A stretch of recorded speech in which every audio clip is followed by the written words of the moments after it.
Bonjour à tous, comme chaque semaine maintenant depuis le début du confinement, je viens vers vous pour faire un point de la situation à Épinal et vous donner quelques informations en direct. Nous en sommes à notre 31e jour de confinement.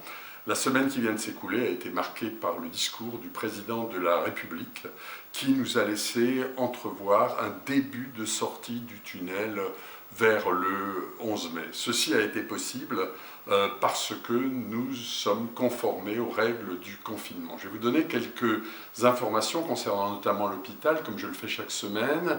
L'hôpital, je vous parlais la semaine dernière d'une décrue légère. Cette décrue s'est aujourd'hui confirmée et elle est beaucoup plus forte puisque nous n'avons plus que, c'est encore de trop, 11 personnes au service de réanimation contre plus d'une trentaine la semaine dernière et au total 44 patients Covid à l'hôpital d'Épinal, ce qui est très sensiblement inférieur aux chiffres des semaines précédentes.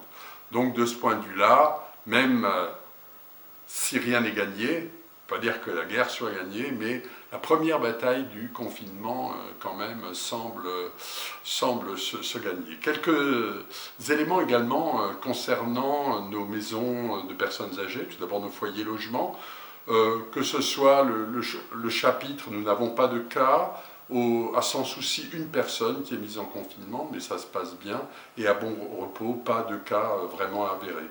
Au Magnolia, qui est notre établissement de personnes âgées non médicalisées, pas de cas de coronavirus, comme nous n'avons pas de cas à l'EHPAD Notre-Dame, compte tenu du fait que des précautions avaient été prises très en amont. Sur les autres établissements privés spinaliens, je crois que les choses se passent également plutôt bien. Alors, dans son annonce, le président de la République a dit qu'il fallait que le 11 mai, chacun de nos concitoyens soit pourvu ce qu'il a appelé un masque grand public. Donc dès le lendemain, je me suis mis en quête de recherche de masques et j'ai trouvé un masque certifié AFNOR qui seront mis à disposition des habitants de l'agglomération. Alors j'ai dû faire très vite, je n'ai pas eu le temps de concerter avec tous les maires de la communauté d'agglomération, mais j'ai soumis hier au vice-président de la communauté de l'agglomération, lors de notre visioconférence régulière, ce projet. Donc dès hier soir, nous avons pu passer commande de 120 000 masques. Les maires des différentes communes de la communauté de l'agglomération pourront se les procurer à la communauté d'agglomération en fonction du nombre d'habitants qui composent la commune. Mais nous aurons donc pour le 11 mai un masque certifié AFNOR, lavable au moins une trentaine de fois. Donc de ce point de vue-là, je pense que dans la semaine 18 et 19, nous aurons la capacité de commencer les distributions. Donc soyez rassurés de ce point de vue-là, puisque l'on m'interroge beaucoup. Autre annonce du président de la République, elle concerne l'école. Alors effectivement, il parle d'une reprise progressive de l'école. De ce point de vue-là, nous attendons les directives de l'éducation nationale et nous nous conformerons à ces directives. Concernant l'école, je vous ai dit la semaine dernière que nous mettons en place un système de livraison des devoirs pour les gens qui n'ont pas les équipements nécessaires pour pouvoir, ou qui ont un équipement, mais alors qu'ils ont plusieurs enfants. Donc nous avons livré au cours de la semaine 225 devoirs, 300 supplémentaires sont en cours de livraison, et cela concernait les écoles du réseau d'éducation prioritaire, ainsi que l'école de la Loge Blanche, du Champ Beauvert et de la Vierge. À partir de la semaine prochaine, c'est l'ensemble des écoles qui pourront disposer de cette livraison des devoirs, et ceci tant qu'il faudra le faire. Je voudrais vous dire un petit mot sur l'inscription scolaire. Si votre enfant rentre pour la première fois en maternelle ou pour la première fois en élémentaire, vous devez l'inscrire. Tous les documents d'inscription sont sur le site de la ville et vous pouvez les télécharger. Si toutefois vous n'avez pas le matériel nécessaire Pour télécharger, il faut en informer la ville d'Épinal, vous appelez au service éducation et on vous fera parvenir les documents. Pour ce qui, parfois, il faut des photocopies du livret de famille ou autre. Dans ce cas-là, vous pourrez vous adresser notamment chez les buralistes de la ville pour faire ces photocopies. Bien sûr, nous serons tolérants sur les délais, ne vous en faites pas, mais néanmoins, dans la mesure du possible, inscrivez-vous parce que ça nous permet de mieux organiser la rentrée. Pour cette rentrée, d'ailleurs, l'inspecteur d'académie m'a annoncé un certain nombre de postes supplémentaires, et aucune suppression de postes. Je vous donnerai le détail dans quelques temps. Voilà pour les écoles d'Épinal. Autre annonce du président de la République, pas de manifestation publique avant la mi-juillet. Donc, ce qui m'oblige à vous annoncer, on s'en doutait un peu, mais on a voulu attendre, la suppression de Rue et compagnie, même si j'ai demandé à Isabelle Sartori de travailler éventuellement à un mini Rue et compagnie au mois de septembre, mais ça paraît compliqué. Je crois que nous aurons beaucoup de difficultés pour y parvenir. Pour ce qui est d'Épinal bouge l'été, ben j'espère que nous pourrons, après le 14 juillet, maintenir les dates d'Épinal bouge l'été.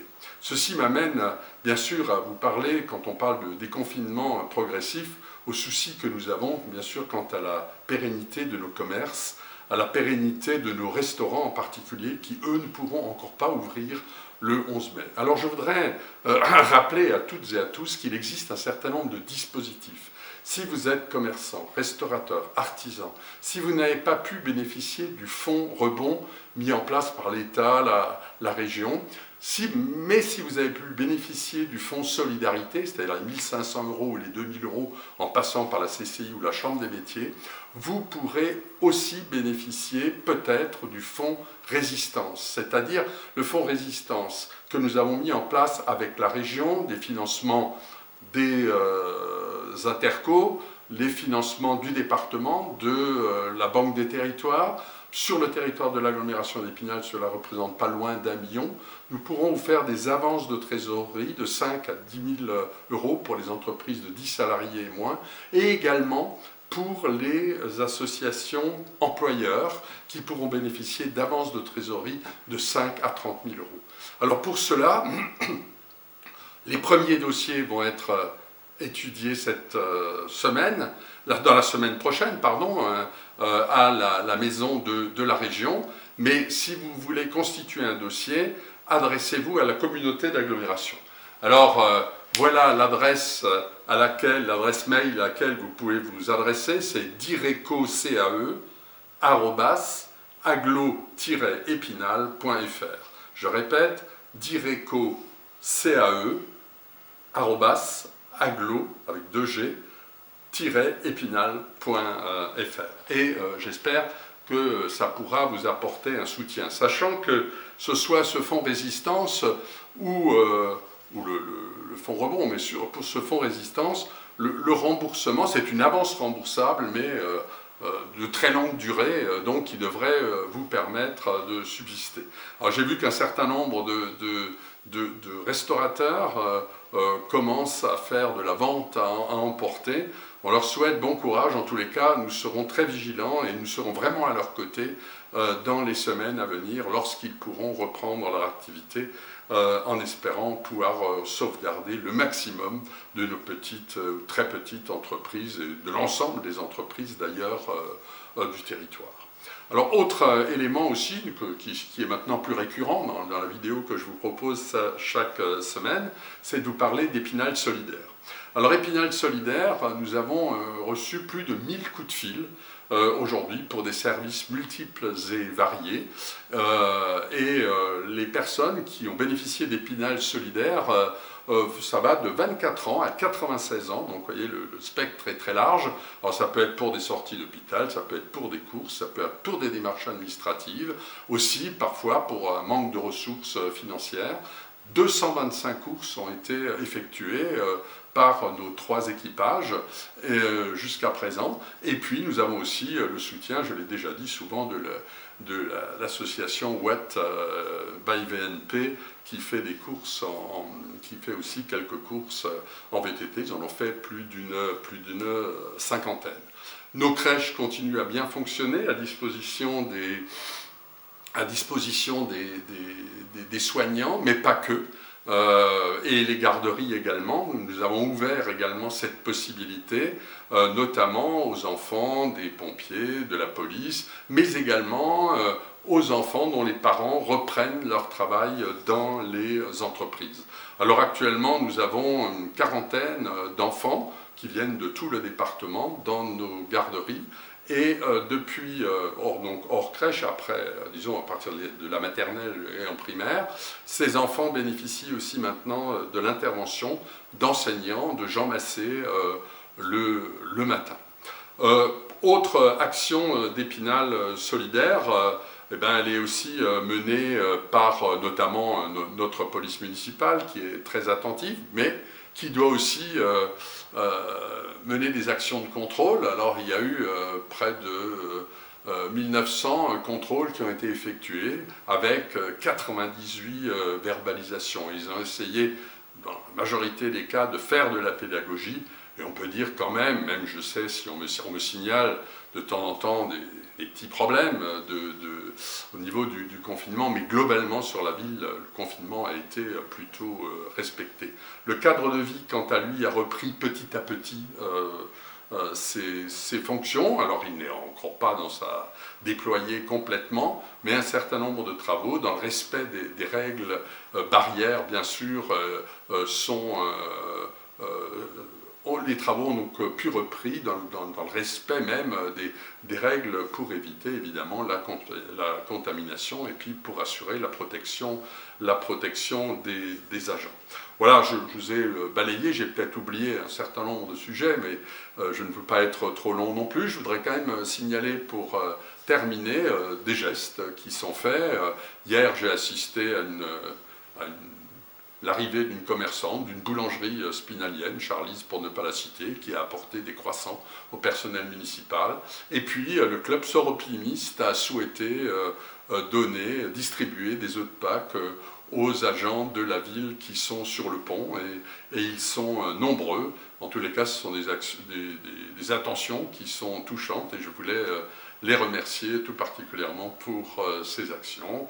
Je vous dis à très bientôt. Surtout, restez confinés, respectez les règles. Vous avez vu l'efficacité de ce confinement. Il ne faudrait pas gâcher l'opportunité de pouvoir sortir progressivement de ce confinement à partir du 11 mai. Je vous remercie.